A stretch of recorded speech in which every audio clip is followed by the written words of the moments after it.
Bonjour, bienvenue dans votre revue de presse du jour sur agenews.info.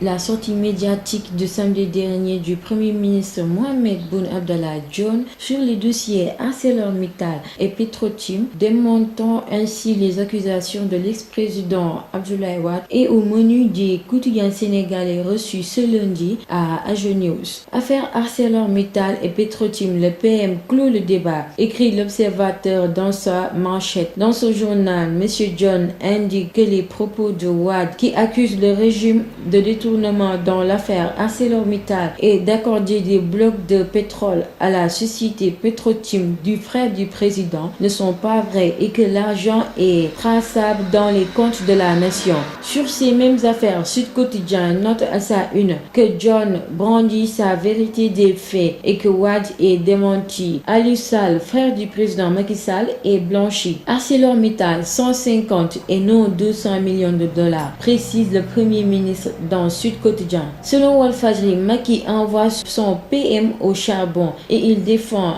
Aliou qu'il qualifie de simple salarié de Petrotim et menace Wade. Dionne ravive la polémique, titre le quotidien, dans lequel journal le Premier ministre soutient ceux qui font ces accusations graves veulent semer la confusion et l'amalgame. Quand le Premier ministre joue aux euros, titre le Populaire, ce journal relaie les propos du Premier ministre Mohamed Boun Abdallah Dionne qui dit « Nous défendrons la République. Si Wade persiste dans ses déclarations, la loi s'appliquera à lui. » De son côté, Libération souligne que le Premier ministre démonte Wade et informe que Ousmane Ngom, ancien ministre de l'Intérieur sous Wade, a transigé pour 75 millions avec Kumba. Mohamed Dionne démonte Wade, titre l'As, pendant que le journal Enquête écrit que Dionne est allé au front pour la tribune. Le Premier ministre s'est tout simplement invité à la polémique. L'Observateur poursuit la traque de biens mal acquis et informe que Paris rapatrie les bijoux de Karim et de sa défunte épouse Karine. Le détail des achats de feu Karine, une montre de 32 millions de francs CFA appartenant à Karim Wade. Direct Info se focalise sur le port autonome de Dakar et souligne qu'un ami de Karim est au cœur d'un scandale. Je ferai des révélations qui risquent de gêner des députés et dignitaires de l'ancien régime, prévient Dr Cheikh Kanté, directeur général du port. C'est tout pour votre revue de presse du jour sur agenews.info. Bonne lecture.